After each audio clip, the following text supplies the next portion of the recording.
Marvel is back in theaters, baby. Welcome to another Marvel review stream. Today we are discussing Black Widow. It's going to be a great episode here at Pretentious Pop Culture. Still working out that one. Joining me, I'm Justin, joined by the Disney Grizzly, Lucas. What's up, everybody? And if you didn't know, that's the Culture Coyote over here, Justin. Culture Coyote. Ow, ow! I guess I got to do that now. So, of course, what's up, Katrina? Katrina, already here. Katrina's joining us. Welcome. Thank you for your support. And Jake couldn't make it. He had some personal stuff. Sad to miss him. We miss him. Sad to happen. Yeah, man. But anyway, before we get into it, if you like this content, please like, subscribe, and engage in the comments. Talk to us. We want to hear what you have to say. You can find us on Instagram, Twitter, and TikTok as well. We're starting to grow TikTok as Pretentious Pop Culture, Pretentious_pop on Twitter. Please support our partners in the Bat Loop on Instagram and YouTube. That's our friend Alex, kind of helped us jumpstart this whole thing. And then we got Ventures by Abel's, which is Disney Grizzly's personal channel where he, does the Disney stuff and the theme park stuff and his family stuff. A lot of adventures there. All together. And that's on YouTube and Instagram. And today's episode is sponsored by Jake's Designs, rw.com. And we'll get to that later. But first, tell us what's going on with Marvel, Lucas. All right. So we have a little bit of news coming out from Marvel today. So Jamila Jamil, hopefully I don't butcher your name, and I'm sorry if I did, has been rumored to star in She-Hulk as Tatiana. That sounds amazing to me. I don't know anything about the character, but Jamila Jamil comes from the show The Good Place. That's where I've seen her. And she was amazing in that show. I loved her. She's funny. She's very well-rounded. She has a lot of character to her. So hopefully she brings that to a Marvel show as well. Yeah, I wonder if she'll keep that snobby British accent. Exactly. The snooty. Darling. She's joining the cast of Mark Ruffalo as the Hulk, of course. Tim Roth's Abomination, who is coming back finally. And rumored as well, Charlie Cox's Daredevil. I hope. Fingers crossed. You got a lawyer in She-Hulk. Charlie Cox, Daredevil, Matt Murdock, he's a lawyer too. Be awesome. Be tight. Be pretty great. Hey, my wife's here, everybody. What's up? Carla, good to see you. Yeah. All right, so we also have another little bit of news. Hawkeye and Ms. Marvel is confirmed for late 2021. So we are guaranteed to get another 2 shows before the year's out. That Marvel train keeps rolling out, baby. They're just chugging along, man. They're like hitting and punching. It's pretty great. And then finally, this is like a little rumor, not really like confirmed news, but it's a rumor that's been like creeping through the internet. Is Henry Cavill was rumored to be meeting with the Marvel Studios execs. Now, I hope that's true. I really do, because WB did Henry Cavill a little dirty with the role of Superman. So, just, I'm a DC fan as well as a Marvel fan, but I'm not a Warner Brothers fan per se. So the fact that Warner Brothers did him dirty, come over to another comic book, corporation, come over to another idea that I'm sure you could fit right along with, and just bring what you were bringing with your Superman performance, but translate it to a Marvel character. I'd love it. We, at the end of the day, I would rather just see Henry stick with Superman, but that's looking slimmer and slimmer as a thing that's going to happen. Unfortunately. But if you want to engage on our TikTok, I'll be making a TikTok later. I've been doing casting challenges, so you'll be able to comment who you think certain actors should play. Henry Cavill will be on that. You can join us there. Can I do one right now? Because I think Henry Cavill would make a excellent Doctor Doom. Personally, he would bring the physicality of Doctor Doom. If you've ever heard Henry Cavill talk, he's a very smart man, and his line delivery when he has good lines and delivery is pretty great. And he's intimidating sounding as well when he sounds angry. So, and he could be kind of a good, if they go the friendship route with him and Reed, and then the love triangle between him, Reed, and Sue, he could probably bring that out in the three of them. Not my pick, but I can see where you're going with that. Let us know on TikTok later on today. I'll make that. You can look at our past TikToks with that. And anything else, Lucas, on the agenda for the news? Nope, nothing else that I can think of. All right, so all right, let's get into this. Black Widow, non-spoiler thoughts. We'll start off with Lucas. What did you think of this movie? I guess we did need it in like an origin movie for Scarlett Johansson's Black Widow. I think it's a little late in the game for that. I think she should have had one a while ago. Sorry. I think that it was an okay movie. It wasn't a great movie, but it was an okay movie. I liked some of the flashback scenes. They weren't all the best. I did like a lot of the stuff they tackle because this movie takes place between Civil War and Infinity War. Yep. So it takes place between those two movies. And I like the time span it shows, but this movie also falls on a lot of the old flaws of a lot of Marvel movies. Yeah. So I liked introduction of two of the new characters. Two of them. I'm sorry, it's been a little bit since we watched it, guys. My brain's a little fuzzy. Yeah, it's been about 2 weeks, hasn't it? It has been, yeah. Yeah. But yeah, so two of the characters, newly introduced characters, I fell in love with, and I want more of them. David Harbour's Red Guardian, and then if I don't know the actress's name, but Elena. Florence Pugh. Florence Pugh, okay. So Florence Pugh's Elena. I love those two characters, and I want more of them. So another thing, I like the fight choreography. That's also something to like really go into this movie for. I liked some of the fight scenes. Yeah. There's some big, grand, over-the-top scenes as well. There was one scene that made me think of like Fast and the Furious movie almost. But one of the things that let me down with is that I'd like to what I call, and Justin laughed at it when I said it when I watched the movie. I like a good terrestrial Marvel movie. That's something I really like the Captain America movies, like the original Iron Man movies. Like it's stuff that takes place on Earth and happens for earthly values. And I thought going into this would feel more like, Captain America Winter Soldier, Captain America First Avenger. So that's what I thought it would be, because there weren't really super hero and like galaxy ending threats in it, but I didn't have the same pleasure of watching it like I did like Captain America Winter Soldier. So you bring up Winter Soldier, and I'm going to break down as we're doing the recap how this movie almost copies Winter Soldier in several different ways that make me angry. And you'll pick it up when I'm pointed out. You to anybody listening, that's more of a spoiler talk discussion. But for now, I agree, Katrina. Yeah, that was Elena. She's definitely one of the two standout characters. Breakout. Everybody is all about some Yelena. Like, we love her. We need a superhero name for her, though, because Black Widow's not going to cut it. We already got our Black Widow. Some people are saying Iron Maiden. She might get the Iron Suit and the Iron Maiden, because in the comics, Black Widow did get an Iron Man suit, and her name was Iron Maiden. So that will be cool. Haven't seen a Stark suit since, rest in peace.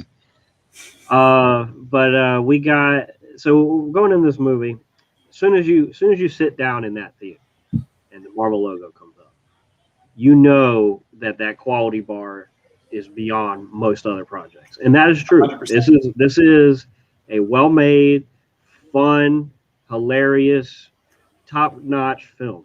That being said, when we're talking about the Marvel scale, this does not. Marvel has pumped out masterpieces, like just movies that are some of the best films ever to come out, that ever will come out, and they've also produced just okay movies. This is somewhere in between those, but more so on leaning towards the okay. It's a good film. It's not a great film. Exactly. And I think it suffers from two things: prequelitis, where we know where Scarlett Johansson's character Natasha, we know what happens to her as the story continues. We've seen where she ends up. So going back to watch this movie without where they're kind of stuck in this like limitation of we can't change the character too much because she has to be picked up later on down the road. We know where that is. She doesn't really have a character arc in this show. Like she is Natasha that we know and love at the beginning and Natasha that we know and love at the end. There's no, journey. There's no emotional growth really. It's all, she's basically the same. That is, which is okay because we love Natasha. We love that character. We don't necessarily need that, but it certainly brings the movie down. That, and I also think this should not have been a prequel. It should have came out right after Civil War because we would have rode the wave. We would have felt the stakes of each of these people being on the run and what the aftermath of Civil War was. We would have felt that a lot more having seen this in between that and Infinity War. So just now thinking about it since you said that, so instead of making the Civil War movie tagged Captain America Civil War, they could have just had Marvel Studios Civil War, right? And then the next Captain America movie could have been like Captain America and Black Widow. And they could have had like Ant-Man and the Wasp, Yeah, so they could have had like two different stories going on at the same time. Then they finally they intersect with these two characters on the run. And then we end with them meeting up in Wakanda, et cetera, yada, yada. Well, they only did that because the Russos did Civil War. So they're like, we're gonna keep our Captain America brand after Winter Soldier. No, I mean, I liked it being a Captain America movie because it still was a lot of focus on Steve, his beliefs and ideologies. But after you saying that, I think it would have made more sense now for that movie to just be Civil War tagged and these two characters getting their own fugitive movie. Yeah, and finishing up my thoughts, it's the family dynamic was top notch. So that's the standout. The fight choreography, hit or miss. There's some really good fight scenes. There's some really underwhelming, where specifically with Taskmaster. Going into this movie, I told Lucas, I'm like, Taskmaster's going to be a throwaway villain. He's like, I hope they don't. I'm like, he's going to be. And we get to this movie and no lines of dialogue, nothing, So it's when you see the Taskmaster fight scenes, they start to be, as a comic book nerd, knowing who Taskmaster is, knowing what he's all about. When you see that start to happen, you get a little bit of chills, but then they don't use it anymore. It just kind of falls out. They don't really do much with it, and that was a huge disappointment. But when they use it, it's really cool. Alex in here giving us some support. Thank you, Alex, so much. You will be watching it. Okay. Good. So I guess he's joining us at the end of our non-spoiler thoughts, because anything else you have to say before we move on here, Lucas? That's all. Not really. I mean, the fact that you went into my biggest gripe of the movie, right in the non-spoilers. I mean, Taskmaster was a complete and utter letdown. I didn't like it at all. Yeah, I mean, it was upsetting. It was very upsetting. One of the things is Marvel does this. We've seen it with, Cross and Ant-Man as the Yellow Jacket, where they take a villain that could be great and they just do nothing with him. Well, look at Crossbones for Civil War. He is a main antagonist for Captain America, and they just punked him like it was no tomorrow. You get one cool scene with him fighting Cap with these punching gloves, and then he just gets exploded. So yeah, Marvel is not good at villains so far to me. They have a couple. They have one or two really high echelon scale villains for their movies, but when it comes to just adding new villains into their already huge catalog, they're really bad at it.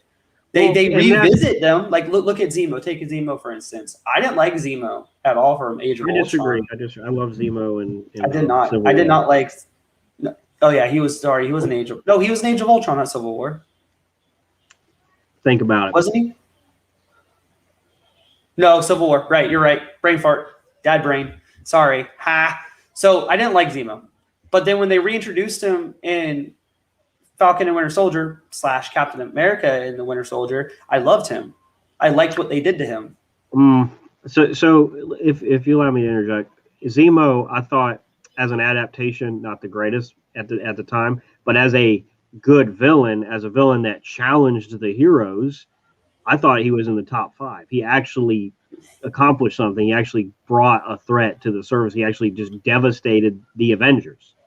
And, started without him, we wouldn't have gotten, T'Challa as Black Panther. He really brought all this stuff to the surface, and he was very intelligent and very capable and confident and knew what he was doing. We understood his motivations, and it wasn't like Thanos, but it was still, at the time, it was one of their higher quality villains. But like going back to Taskmaster, Lucas is right. We've had villains like, we talked about Abomination coming back, not the greatest villain in the movie. We talked about, just looking at Whiplash, looking at Mandarin in Iron Man 3, looking at all these are fake Mandarin. I mean, Obadiah Stane in the first Iron Man movie, like he was intimidating, but he wasn't impressive.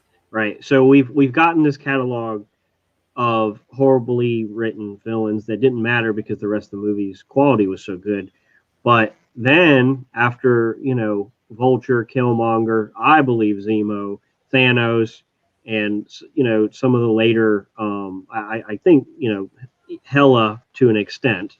I did like Hela, actually.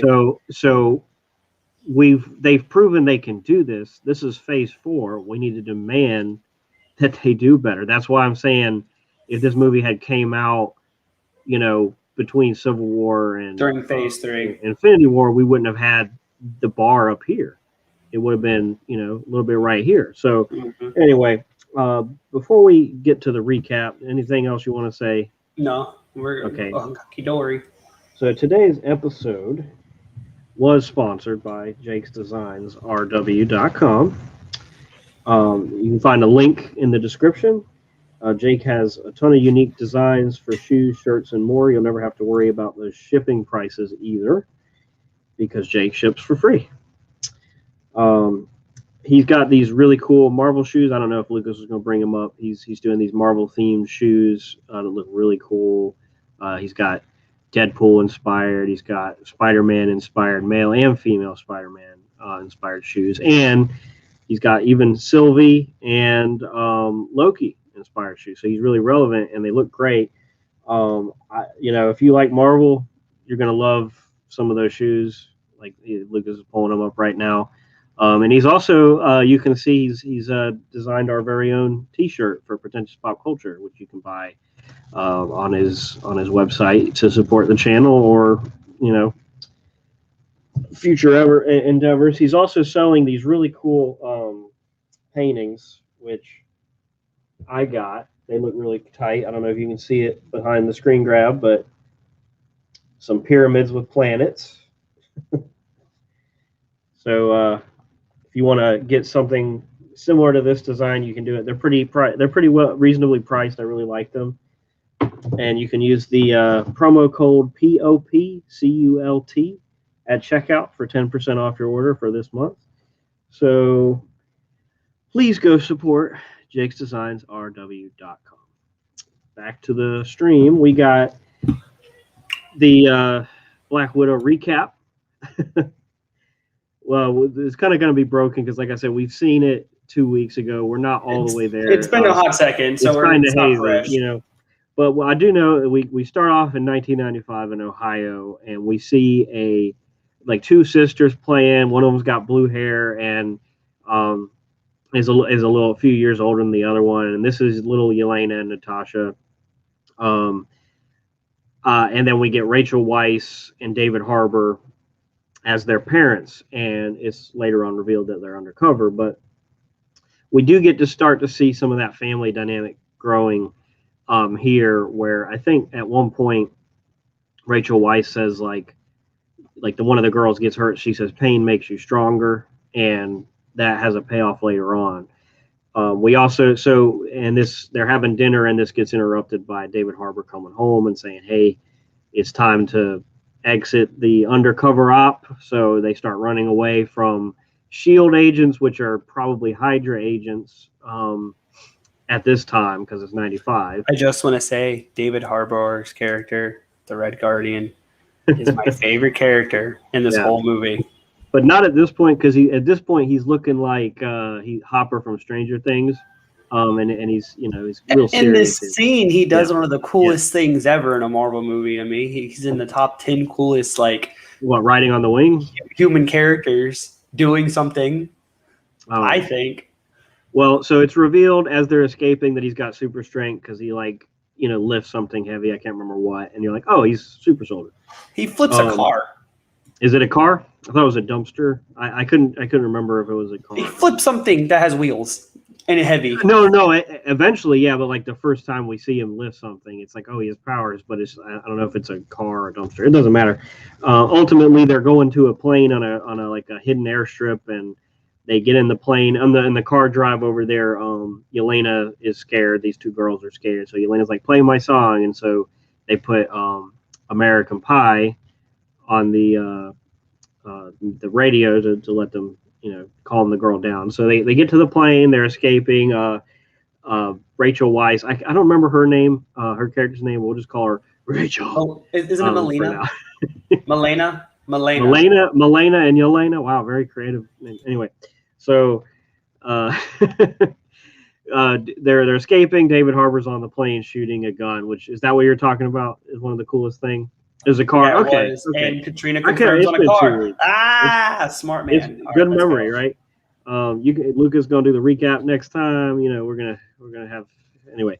So is that what you're talking about though, where he's on the plane's wing shooting, where he's doing the coolest? Yeah, it was just a really cool scene to me. It reminded me of something you would see out of Indiana Jones or something. Is because it's that kind of plane. And they take off and whatever, and Melina's been shot. She's injured, which seems like it happens to her a lot in this movie. And so I can't remember. So they land at this airstrip where it's revealed that they're undercover. That before they land at airstrip in Cuba, which if anybody knows historically, Cuba and Russia have a contact because because of their government. Yes. So once they land in Cuba, we're like, oh boy, these guys are what? Russian undercover agents. Yep. So and I think this was based on something real that would happen, is where there would be actual undercover families over here from Russia in real life. But anyway, there's a guy, Dreykov, a young Dreykov is there. I don't know Dreykov's first name, unless that is his first name. And he's talking about having Yelena join the Red Room, and it's revealed that Natasha, young as she is, has already been in it. And they're saying, well, and Natasha's takes the guy's gun, and she's like, "You're not doing this. You're not putting my little sister in the Red Room," and because she knows the horrors of that, and they just knock her out. Get the that's it for that scene, which kind of reveals Red Guardian's patriotism and where his friendship with Gorbachev or Dreykov. They had this really awkward credits transition too. I liked it because of how awkward it was and how creepy it was. It was Nirvana. It was a Nirvana song. 90s. Yep. So they definitely threw you into the mix, but it was very creepy. I was like, okay, so while watching this movie, I was like, okay, so are we gonna keep with this creepy, dark undertone of a movie? That's what I was hoping for while watching it. But and that's what I'm saying. The tone is so different. It was when these credits started that I'm like, this doesn't feel like a Marvel movie. This feels like something different, and I like that. And you actually leaned over and said that to me in the theater. That's just really liking the style at this point of the movie. Really it's really exceeding my expectations here.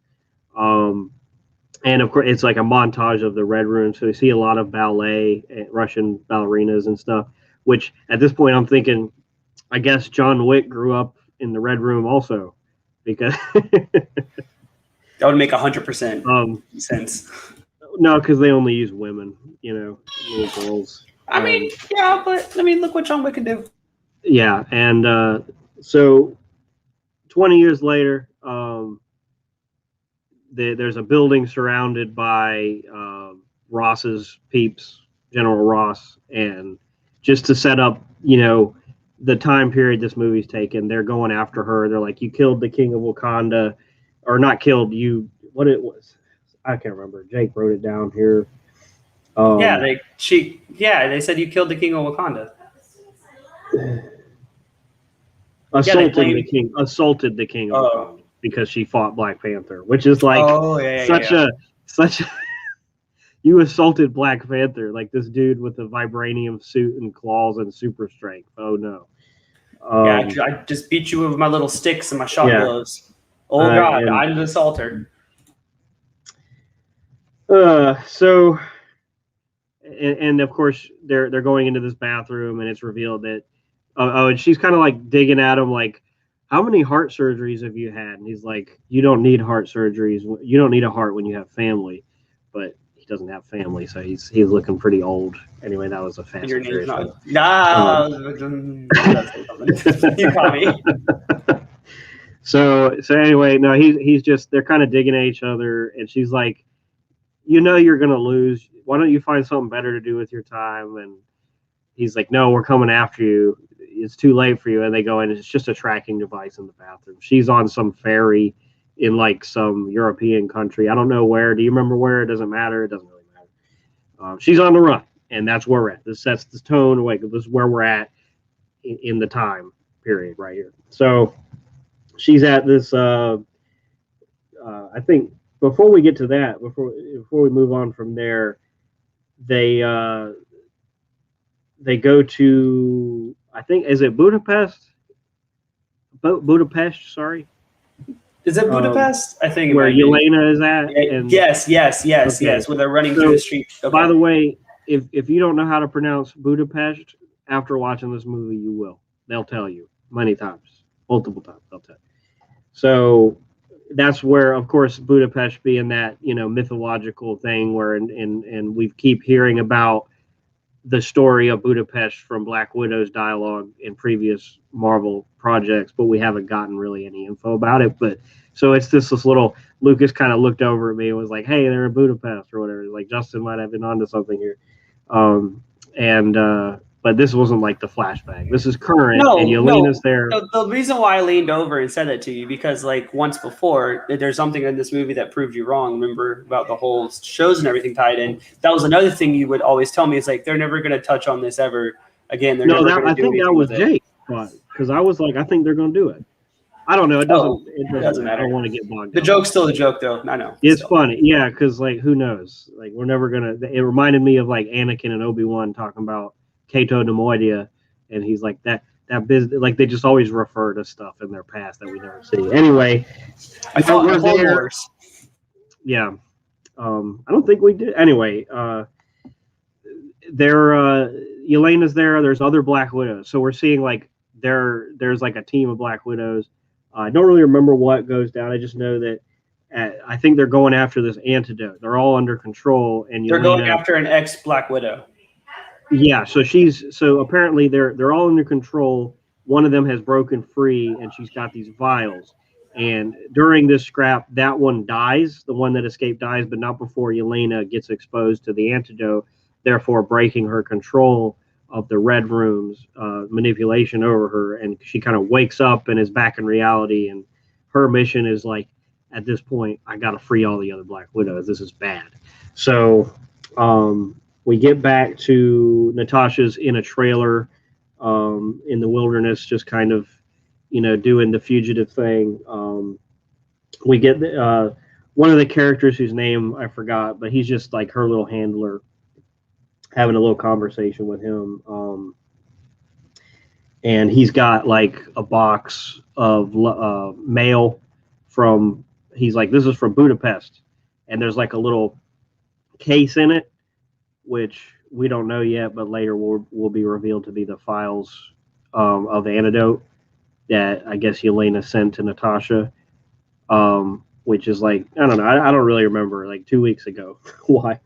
But and then Natalie's back in her or Natasha, not Natalie. That's her alias, Natalie Rushman, Natasha Romanoff. So she's watching like James Bond in the trailer, and I'm like, oh, you know what? I like her even more. Like, I didn't think I could like Natasha Romanoff's character more, but I'm really liking her here. Like, just like, oh, she's a Bond nut. She's a spy, and she likes Bond movies. Like, that's of course. She's a very cliche character. Like everything she does. And this movie, like, we've gotten her relatability and her human, like, she feels so human in comparison to most of the other Marvel characters. Like Captain America is this stoic, goody two shoe, larger than life figure. Iron Man is this, insecure, fake confidence billionaire. And Natasha's just like a girl you can hang out with at a bar and have a good time. Like, she's just cool. And watching James Bond, I'm like, anyway. Her generator goes out in the trailer, so she goes into town to get some gas. She drives into town, and she gets bloated up by a rocket that was very shocking and unexpected. And somehow, I guess she got like the same family blessing that Dominic Toretto got in the Fast and Furious, because she just kind of climbs out of the car, like that just exploded. She's fine. Another thing I looked at you in the movie theater and said, I'm like, hey, look, there's actual blood on her. Yeah.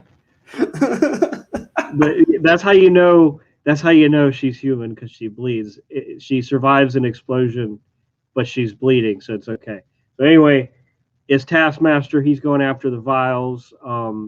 He grabs the case out of the car after the cool fight scene. That's, Natasha's not at her game. She does some little rope-a-dope. I don't really remember the fight scene. I just remember it was cool. In the fight scene, he drops a lot of moves that start if you don't know who Taskmaster is, if you're really good at remembering things, he drops a couple moves. One of the moves he drops is the Falcon, like aerial kick. So when Falcon dives in and does like the backflip he does in one of the movies, he does that without the backflip. He's carrying Cap's shield, and he can not Cap shield, but a shield. They toss it a shield, but it's not a vibranium shield, so it doesn't bounce off and back and forth. It just, when it flies, it hits something. He also has a sword, but they haven't shown us a character with a sword. He's copying Gamora.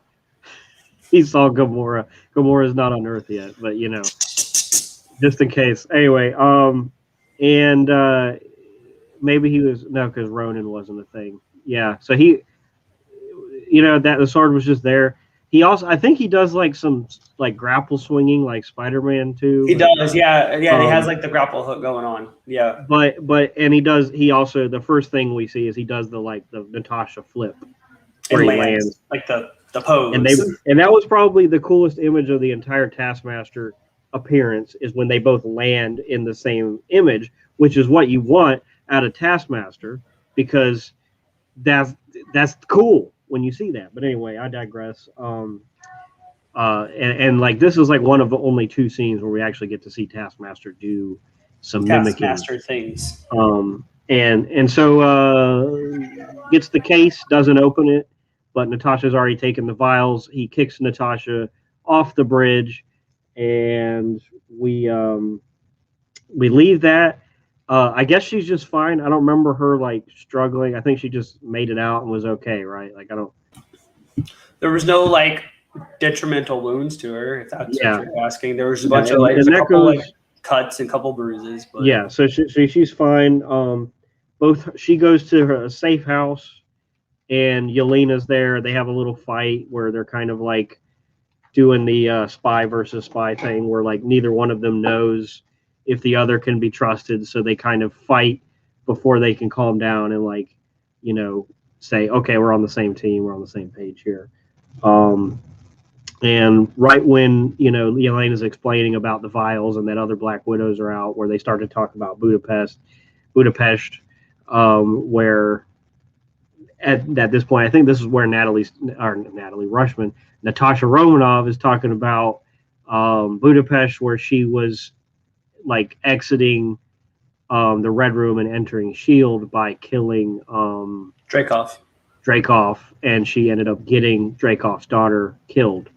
And as soon as they said, "I killed an innocent person," and like the Avenger killed an innocent person, and they were like ambiguous about Dreykov being, oh no, I don't think we needed that at all, Katrina. They hated each other because they didn't talk to each other after a while. Like, exactly. Natasha went to the Avengers. She went to Hollywood, starred in all these big old movies, and then meanwhile the other sister didn't get any of that. So this is kind of like your brain picked apart. This is like Mary Kate and Ashley Olsen. Like, this is kind of like the Olsen sisters story, where the twins made it big at young age, and Elizabeth was like, they actually even make fun of her in the show. In one of the shows, they make fun of Lizzie. And guess who's on top now at the end? Elizabeth Olsen as Wanda Maximoff. Wanda Maximoff. It's so I get with Scarlett Johansson. Every time I want to say Scarlet Witch, I have to like pause and make sure I'm saying the right thing. You know what I'm saying? Because it's Scarlet Widow, Scarlet Witch. Wow. But anyway, that's why they hate each other. And it wasn't like hate; it was more like I just wanted you to be there. And it mirrors kind of Nebula and Gamora's sisterhood. It really does. Yeah. Now that I think about it, a little less violent. Nobody's shooting rockets at each other. Yeah, but, true. But they still beating each other up, and But this is also where we really get to see Yelena showing her equality to Black Widow. Exactly. Where Black Widow, and her, like, they end up kind of like having a draw in their fight. Like, neither one of them gets the upper hand. And this is where, we get the story. And by the way, as soon as they said Dreykov's daughter, I leaned over to Lucas and I said, I bet that's Taskmaster. And that's because, and I had said earlier too, when Taskmaster was walking, that I'm like, is walking like a girl. It's walking like a woman. Didn't I say that to you? You did.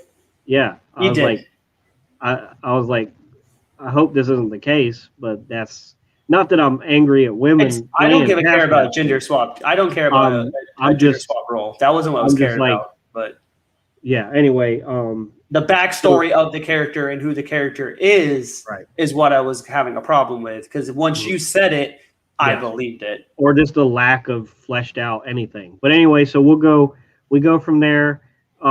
Lucas has got the little sweat beads. Like, I really hope that's not Dreykov's daughter. And we get to the so after they have the conversation where they establish what happened in Budapest, they establish that other Black Widows are under control, that they're trying to steal the antidote. One of the Olsen sisters is in several Avengers movies already. So,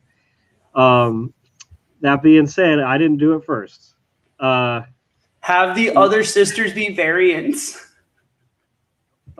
No, just don't give them any credit. They don't deserve it. They made fun of Lizzie, man. They made fun of Elizabeth Olsen.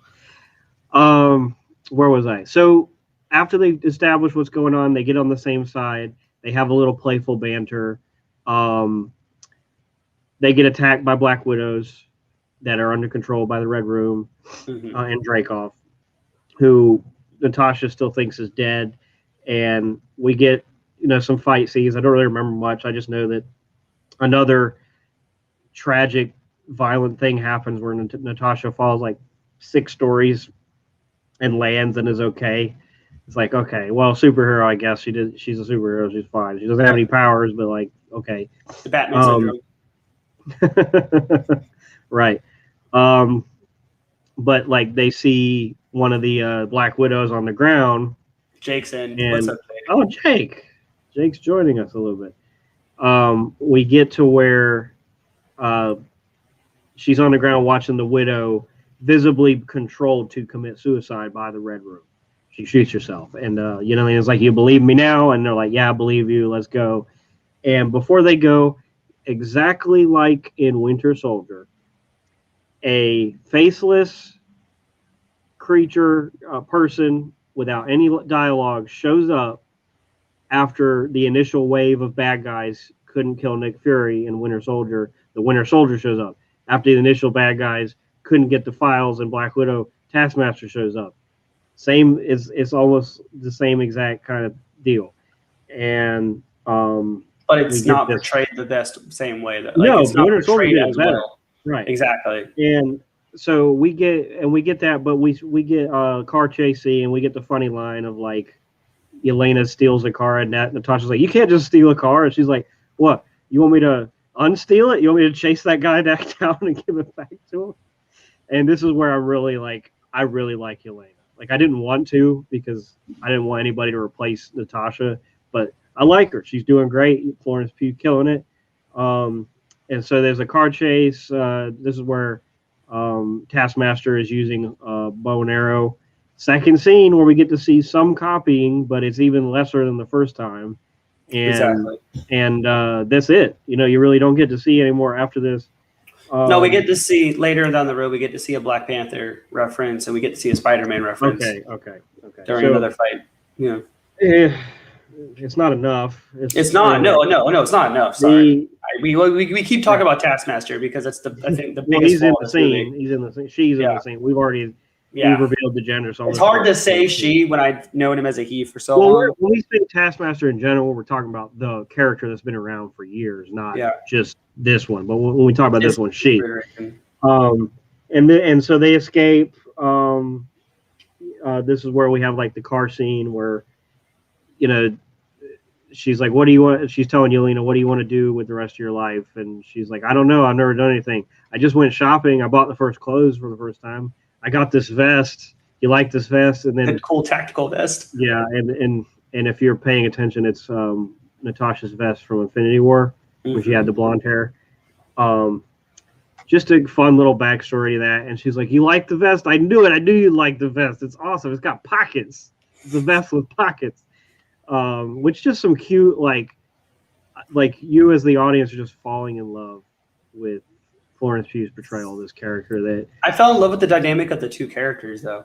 Yeah, and like, which later on we'll get to the four characters. But did you have more to say? Sorry. Okay, so this is where my notes kind of fall off a cliff because I just don't remember too much. But I know at this point they go back to the RV. The camper, and that guy's like, "I got a helicopter for you, and that's the best I can do." They've decided to go get some reinforcements. One of the best jokes. One of the best jokes that was a running gag for a good part of the portion of the movie is they're inside of a convenience store, like buying some like snacks. Oh yeah, this did happen. This stuff did happen, right? Yeah. And then they're talking to each other, and then right in the middle of the store, she's just like, "Why do you always pose?" And she's like, "What do you mean?" She's like, "You're a poser. All you do is pose. Why do you do this?" And she gets down and does the iconic Black Widow like thing, and then she's like, "You always do this hair flip. What is the purpose in this? Why do you do it? There's no purpose. You do leave yourself wide open. This isn't a fighting pose." It's almost as if everybody's watching you. So and that is now a TikTok trend, by the way. Once that's said, though, it becomes a running gag through a good portion of the movie. Mm-hmm. And they also.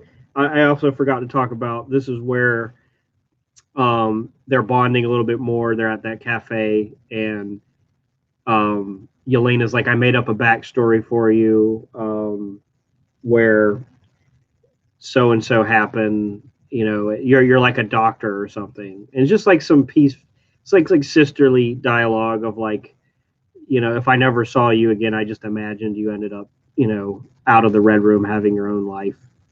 We also we missed a joke earlier that is kind of an Easter egg where the guy at the trailer's name, I just found out his name's Mason, her handler. He gives Natasha.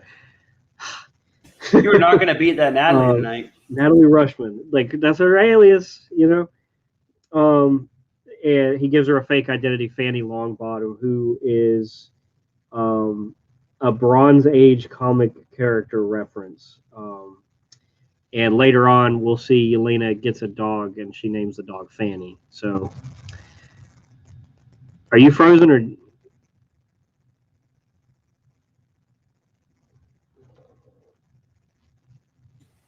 Sorry. Am I frozen or? No, I just had Okay.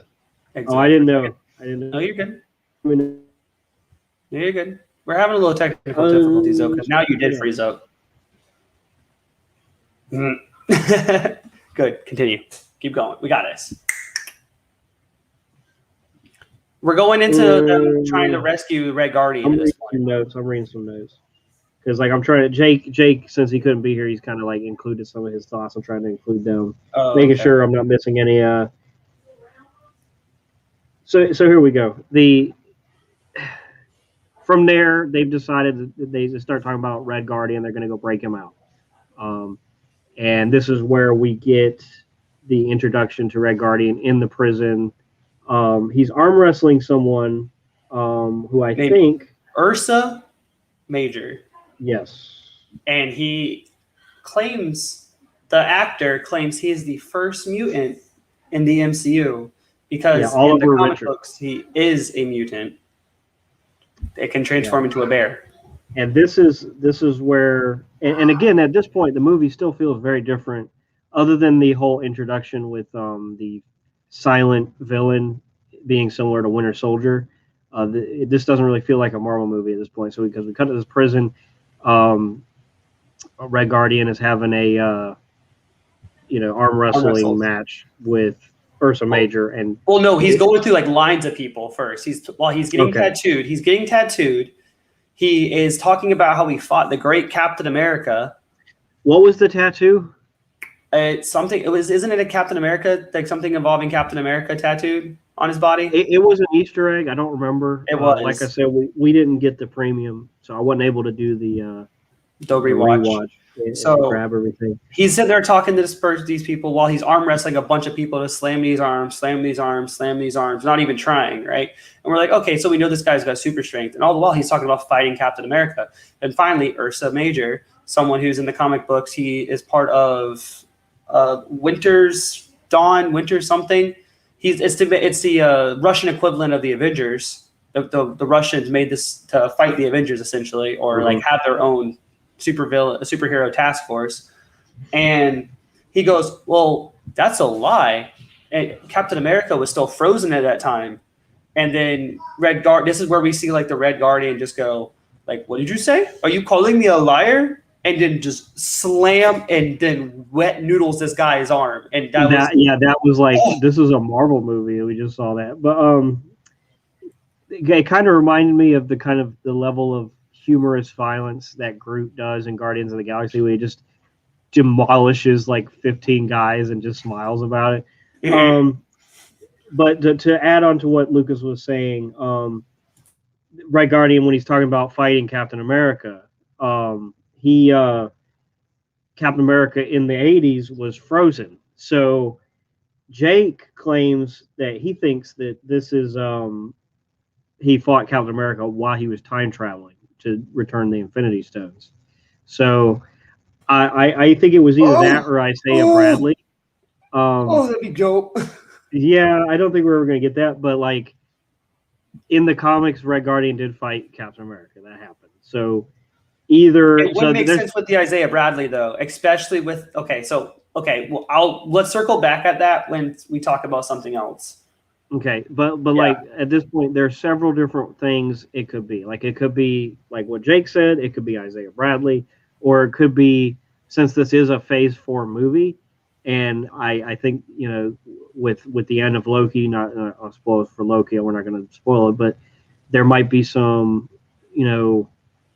state repercussions from the end of Loki that could have caused, from the end of happening.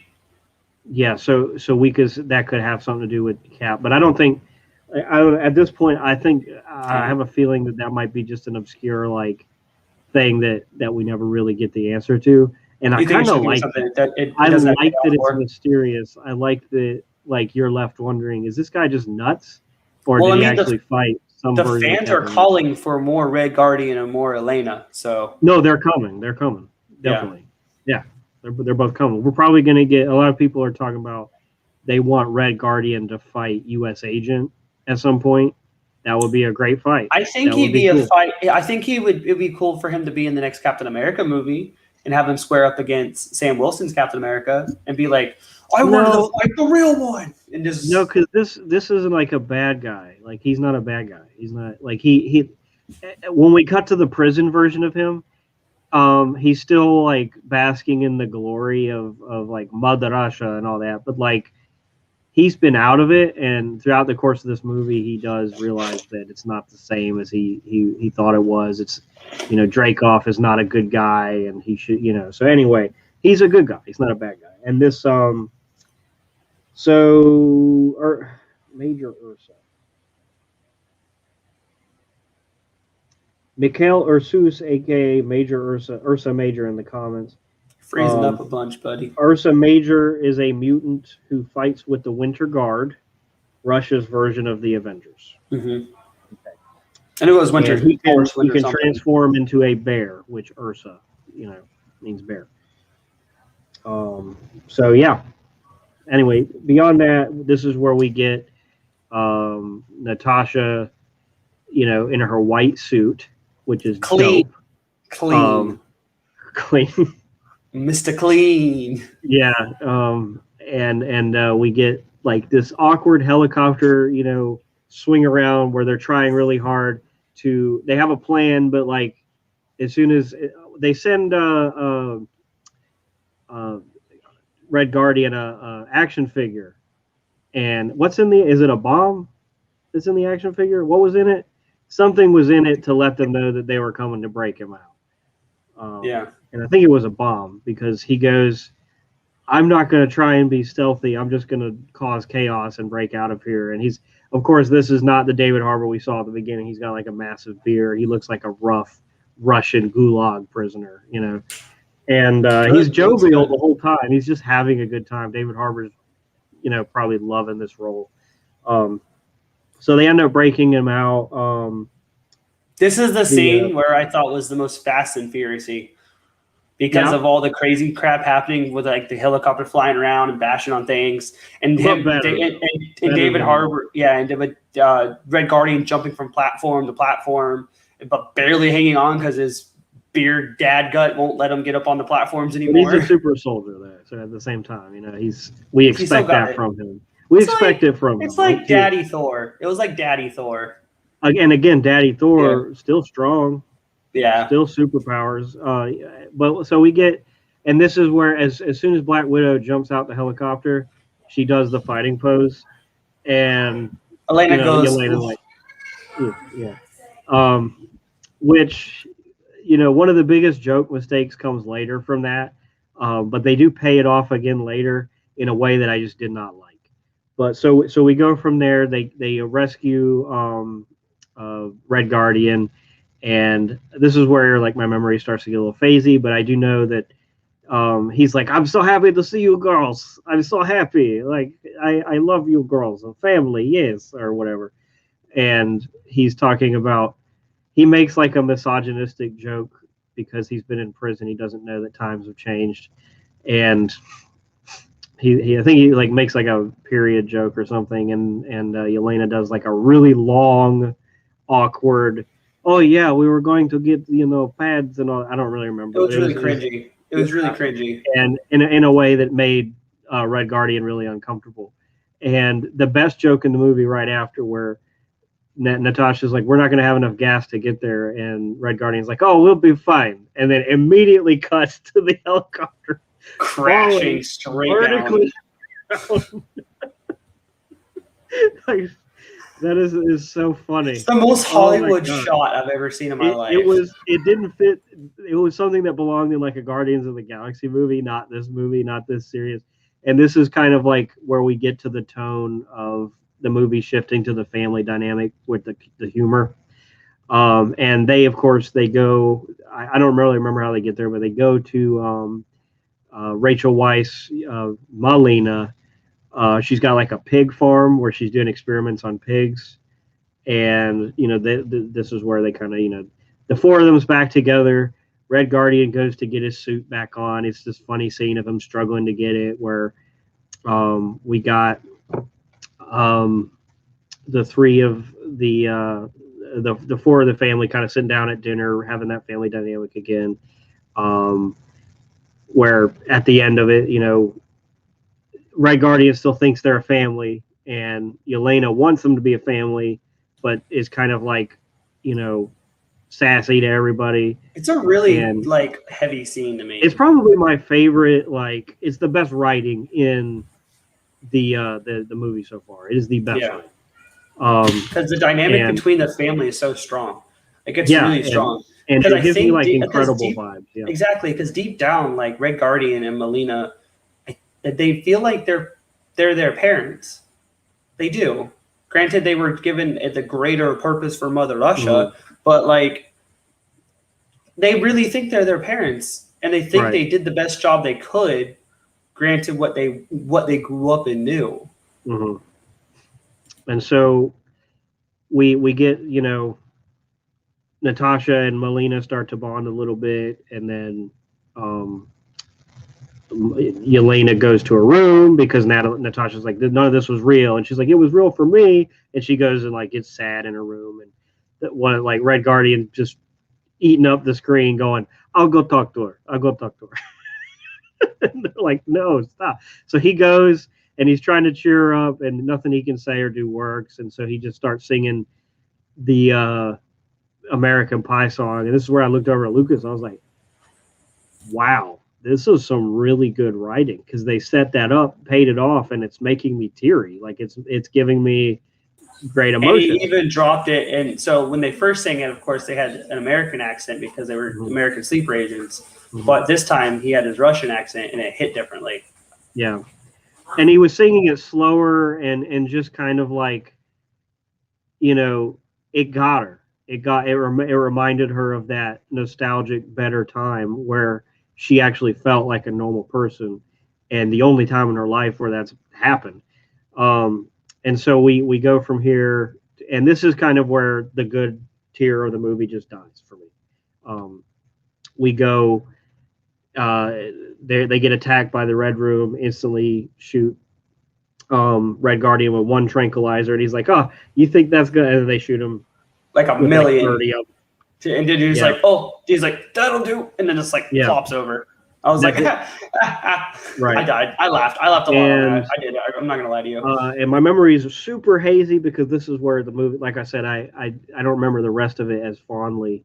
So I do know that I think that do they take them all to the Red Room, which is a floating fortress? So they take them all to the Red Room, and then halfway through the trip, Red Guardian wakes up, and he's like, he's like, oh, and he realizes he's in a room. He's like, so you're taking us where? And then his eyes wake up, and we see that the Red Room is instead of a helicarrier, a helifortress. It's a satellite, they call it. They call exactly. It's this huge. It's reason why you can never find the Red Room is because the Red Room is not on land. It's this huge floating fortress in the sky. Yeah, because you can't detect it on radar for some apparent reason. You can't detect it with the satellites that are higher than it because it's still in the atmosphere with clouds. Whatever, who cares? Doesn't matter. I didn't like it. Jumbo. I didn't like it. So then once again, he gets injected with enough tranquilizer probably to knock out a blue whale, and then they cuts to black again, and then we wake up, and then he's in a jail cell, and Melina's in a jail cell. And then we also have Elena tied down, and then we also cut to Natasha, who's being brought in to meet with Dreykov. Yeah, wasn't she in a mask though? Yeah. So you're jumping ahead for right now stuff. Okay. Well, so we go into the whole conversation. We go into the whole conversation with Natasha and Dreykov, and he then tells her that sorry, brain fart. He starts to tell her that it's a chemical control. You can't do anything to me. Yeah, she starts trying to kill him, and it's not working. Yeah. Exactly, because he injected her with the same chemical that he's been injecting everyone else with. Because Natasha was from phase 1 Black Widows, where it was just a lot of mental conditioning and giving you subliminal messaging. Whereas he didn't hit her with the. We think that Melina has betrayed them. Exactly. So then he reveals his hand and shows where all the Black Widows are located. This huge screen pops up. Yeah. And he shows where he has to activate it from under the desk. And then we go into a whole thing of her trying to hit him. and kill him, but it stops her because of he has pheromones on him that doesn't allow Black Widows to attack him. So then she finds out like, oh, I know how to stop the pheromones in her. So he's like breaking the nerve. Yeah, exactly. So she smashes her face on the table, which was and this is of course doing Black Widow's trademark reverse interrogation, where she plays the victim to extract information. She acts vulnerable when she's actually totally in control. Which was a harken to the Loki scene in Avengers. Yeah, and the beginning when she's on the phone tied up to the chair doing the same thing. That's her thing, Exactly. So then we cut to finding out that it was Melina in the jail cell with Red Guardian when he was like professing because come to find out he was telling his like feelings and pouring his heart out to Natasha about Elena and her, and then come to find out the two people had switched and it's Melina actually using the hologram faces. Yeah. And then he's like, but I wanted to tell them this. Why is it you? So then she gets out. She gets out and releases them both because she knows how to work the whole thing because she's Dreykov's right-hand woman. Mm-hmm. And then she escapes to go try and take the generators down to bring the Red Room down. And then he finds out he's going to be fighting Taskmaster, which is a very let-down fight because there's not much going on with it. You see one or two punches. Once again, it's an off-screen fight. You see Black Panther stance and you see a Spider-Man stance. You don't really see much more. You see more shield usage. Nothing impressive. And then we also have Elena tied down at this whole time, and she was tied down because Dreykov wanted to use her brain to figure out what is going on in the chemicals, right. And earlier to break the control. Earlier she had said like this is a good way to die or a badass way to die, and then as she's about to have her head filleted, she's like, this is not the good way to die. Exactly. That was funny. And then she gets released, and then she kills the people that she's around. She then gets her vest, and then she's like going through the whole building doing her like Elena stuff that they had a plan set up to get done because she's part of the plan. All of these instances are part of the plan going on except for the Taskmaster fight. So then we get an instance of her falling out of a vent and landing and doing a pose, and then she stands up and she's just like, and she does this like a little shudder, like, oh, I can't believe I did that. She goes disgusting. Yeah. And I hated that because it would have been a much better payoff if she did it and was like, oh, I kind of like this or something. Like, I get it now. And just, that would have been character growth. This was just the third time we saw the joke the same exact way.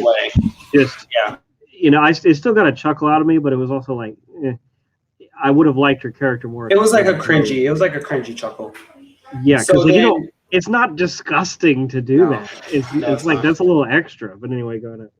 So then we're cutting back to cutting back to Dreykov and Natasha, and then she starts beating up on Dreykov, but then Dreykov calls in other Black Widows. Yeah, exactly, and then Dreykov calls in these other Black Widows.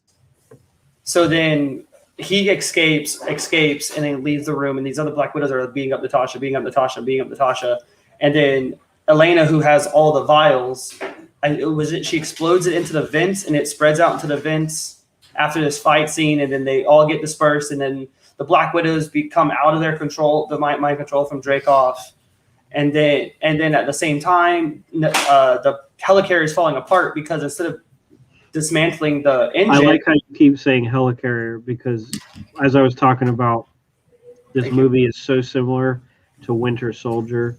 It is, and the third act is like this aerial battle on a giant flying craft. Exactly. So anyway, continue. But so she, instead of being able to dismantle it, she gets her code rewritten because Dreykov locked her out because he realized what was going on.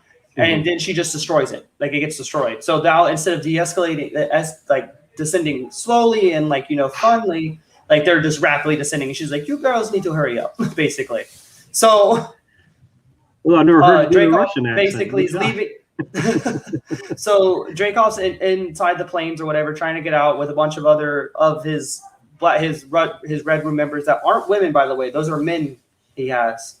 Mental note on that. The ones inside of his personal guards are men, not women. So then Natasha's getting all the information about where all the Black Widows are, and she pockets it into a flash drive, and then the whole thing explodes. We also get the reveal, and just to kind of touch on a couple things. Oh yeah, that Dracov's daughter. She's like, I'm sorry. She says something about his daughter, and he's like, you think my daughter's dead? And then the mask of Taskmaster opens up, and it's his daughter, and we're like, whoa, big shock. Big. Sorry guys, I just want to throw that out. This is a lot of misconjumbled back and forth, because like I know we said it a couple times already, but like we did see this 2 weeks ago. Yeah. And we just now have been able to get to where we can review this. And we want to review it for you guys. This is for you guys. We love doing this, but this is for you. Yeah. So and just we don't have to go too far. Like ultimately, Elena blows. Looks like she's going to make a sacrifice by blowing up a ship. That doesn't happen. So we get this cool epic scene of them falling through the rubble as they tumble through the ground, and there's parachute stuff going on, whatever. And Natasha saves the Elena. They land. Everybody's on the ground. Everybody's fine. All the good guys. But we do have the cool scene between Natasha and Taskmaster in the air. I did like that. Like them bouncing off the debris and fighting on debris, running on debris, doing Taskmaster gets the antidote. Exactly. And so everybody's fine on the ground. For some reason, the other Black Widows just land in a box, and they come out and they're like, hi guys, and I don't really remember, they're just like hi, and they don't really do anything. And Ross is coming up with his jeeps to capture them, and Natasha's like, I'm not running anymore, blah blah blah, and she gets I guess she gets taken into custody, but then still gets away. She basically gives away for Elena the Black Widows and Taskmaster and Melina and Red Guardian to escape. I'll stall them. Yeah, I'll go. Whatever. Yeah. So then she gets captured. Essentially, that's what they're showing us, that she's going to get captured. But then we get black screen cut, and then she's with her liaison again. Her vest. Blonde. They show like the box of dyes and the blonde hair and the vest, and then we see her with her liaison again. Elena gave her the vest. Yep. Yeah, and then she finally gets like a Quinjet. Yeah. Yeah, she gets she gets the Quinjet. So then theoretically what we're thinking is now she's going up to Wakanda to meet up with Steve, because at the end of Civil War we see Steve in Wakanda. Or Germany, or wherever Vision and Wanda were, where they show up. Do you think? I think she went and she had to go get Steve first. Let's move on. True. So then movie cuts to black, credits roll, and then this is where the movie was okay, but this is my favorite part of the movie. Is this end credit scene alone? This is one of my favorite end credit scenes because of what direction Marvel's going. So we cut to end credit. This is now past in the present day where Endgame is. After Endgame, Natasha's dead. There's this gravestone covered with all this memorabilia. We have Elena coming up in some more modern day-esque clothes, with the very stylish finally, now that she knows how to buy her own clothes. And she's dropping down flowers, et cetera, et cetera. She's doing this little banter. She's talking a little bit, rearranging some stuff. And then all of a sudden you hear someone talking. And who is that person, Justin? Valentina, also known as Madam Hydra, a.k.a. From Falcon and Winter Soldier. Mm-hmm. And you know what you looked at? You know what you were saying the whole time before that movie? We went and see that movie? Oh, they're not going to have you don't have to watch the shows to have any payoff for the movies. Yeah. And that was before the Loki episode came out. I got slapped in the face with that scene. I was so happy. I was like, "Thank you, sir." Another. What is Madam Hydra showing Elena? You want to find the real killer of Natasha? Oh yeah, she shows. You want to help me with this? And she shows him a picture. No, Ronan. His name is Ronan right now. Ronan, right. Exactly. He is Ronan because Hawkeye doesn't exist anymore. Right. Exactly. And then cut the black and we go back to more credits. That was cool. That it kind of in this. It's like we just realistically that is my favorite scene in a long time for a Marvel movie because of the wrapping up of what is the start of what Phase 4 is. And it's like, yes, we are going to, the shows are going to be necessary and relevant. I like that. And it kind of reminds me too of like having just seen Fast and Furious, where the credit scene, very similar, where two characters. Anyway, we'll overshadow that. If you've seen Fast 9, you'll know what I'm talking about. Moving on.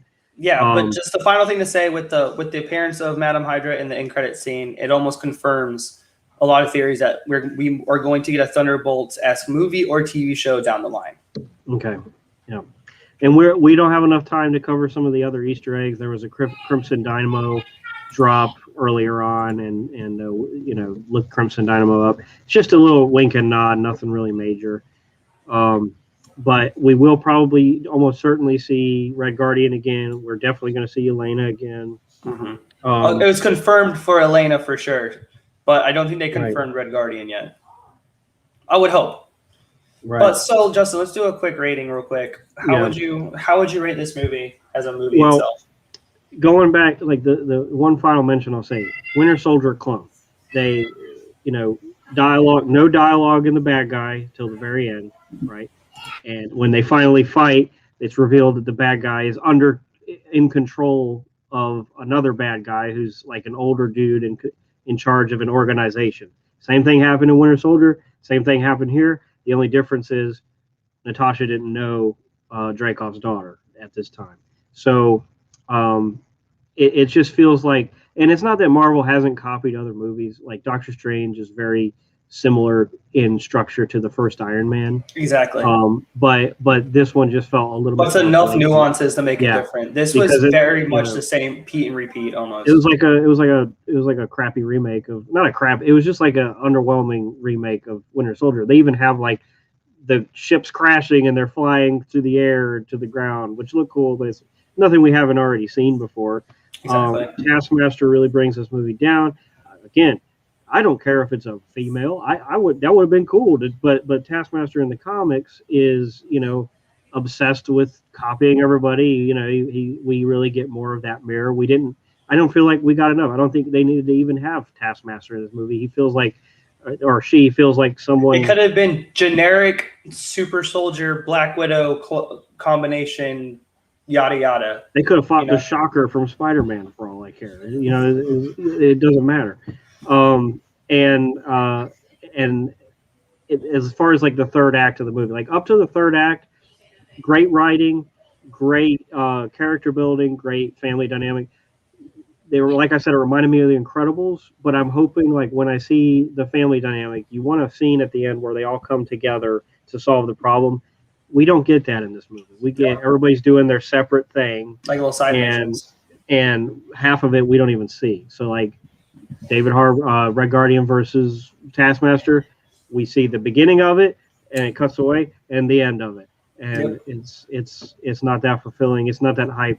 Natasha defeating the villain with her trademark interrogation was kind of cool, but at the same time, since we've already seen that multiple times, it's something that would have been better suited happening. Dreykov was intimidating, though. I will say that the portrayal he was doing, the man was very endearing on screen. Like he was very scary. That was a scary man. Yeah, and as I said on TikTok, I give this movie a 7 out of 10, but like we're talking Marvel scale. So a 7 in Marvel MCU is going to be higher than a 7 for like a Fast and Furious movie or a Godzilla vs. Kong movie. This is a high tier 7, but it's still a 7 in Marvel rating, and that's where I'm at. Hopefully, that's where I put it too. 7 out of 10 for me as well. Hopefully, we'll get better. Hopefully, Shang-Chi will be a little bit better than this. But anyway, Lucas. 7 out of 10. I was just gonna write it with you. Leaning more towards a 6 because there's a lot of things I don't remember, and I have Jake's thoughts here. Whenever. There's a lot of things I don't remember, and that floors me. So while doing the recap, like I had to sit there and struggle, like trying to remember the movie. And if I can't remember a movie, that means I don't think it was that good of a movie. But the things I do remember stand out in my head. So it's not like that wasn't a bad movie. So the second act for me is if the whole movie was the second act, like if the whole movie was written and acted like the second act of the movie, it would have been a great movie. But the first act was weak, and the third act was even weaker. To me, the first act was weak. To me. It set a great tone, I thought. But anyway, moving on to Jake's. So we're both in the 7. Jake says, as a standalone film, Black Widow tickles the ear of super spy movie lovers. And he says plenty of Bond references and plays throughout the newest MCU installment gives older viewers a taste of nostalgia. Our main character's acting is, as always, exceptional. Red Guardian being a major comedy device. He says standalone rating 8 out of 10, points deducted for third act, like we said. MCU rating. This is where he gets spicy. Why did we, the fans, need 2 hours to explain why Natasha has a vest? Her sister joins the Thunderbolts or Dark Avengers, and to go out of the way to ruin a perfectly good character, and he's talking about Taskmaster. Let's just destroy Tony Master's hardship, that's Taskmaster in the comics, and hurdles and amazing backstory, and replace him with the daughter of a very bad man. No super serum, just tech. No skill, just tech. I've seen Iron Man whip around Cap's shield. I don't need to see it again. What I needed to see was another mutate in the MCU. I don't know why Marvel constantly goes out of the way to ruin perfectly good villains. And this film is 2 phases too late, which we mentioned, to answer questions nobody was asking. People were just asking for this movie to be made regardless. He says fan service rating 4 out of 10, points deducted for the film being made. Watch after the credits and don't waste your time consuming information not important to you. Wow, he was spicy, but he ended up giving the standalone rating a little higher than we did.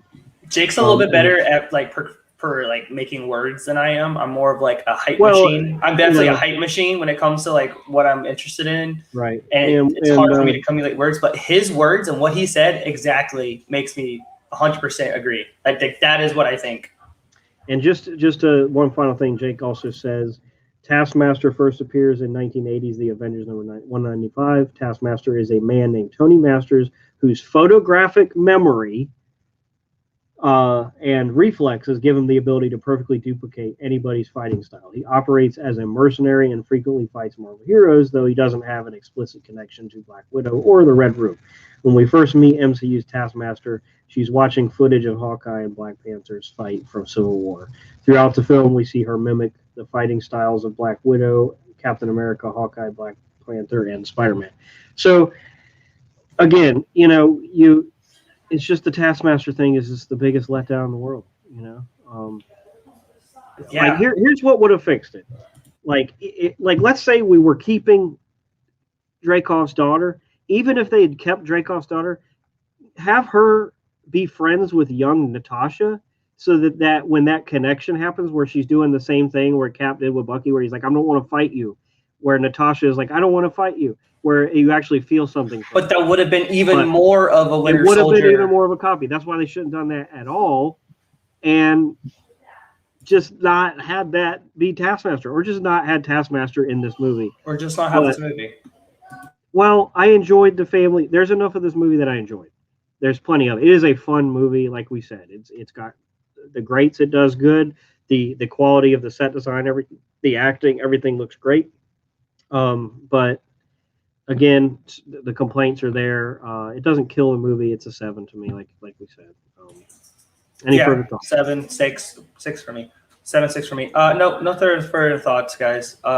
Thank you for joining us today, guys. There's freezing going on. I don't know if it's on my end. All right. I don't know whose end that was, but I'm back. Before we leave, I just want to remind everybody, please like and subscribe. Yes, please, guys. It helps follow us everywhere, like we mentioned earlier. We'll be back. We plan on being back tomorrow with Space Jam: A New Legacy. Hopefully. And tomorrow we'll be with Alex. Mm-hmm. So, haven't been with Alex in a while. Really miss him. Can't wait to hear his beautiful, luscious radio talk voice. Me too. I miss that guy tremendously. I can't wait. And you can also catch me on TikTok later today reviewing or reacting to the Dune trailer. And just keep your eyes peeled to Pop Culture on Instagram for the latest news, and Twitter as well. Thanks for joining us, guys. JakesDesignsRW.com. Great artwork, great shoes, clothing, all that good stuff. This has been Pretentious Pop. Culture Marvel Review. Thanks, guys, for joining us. All right. Deuces.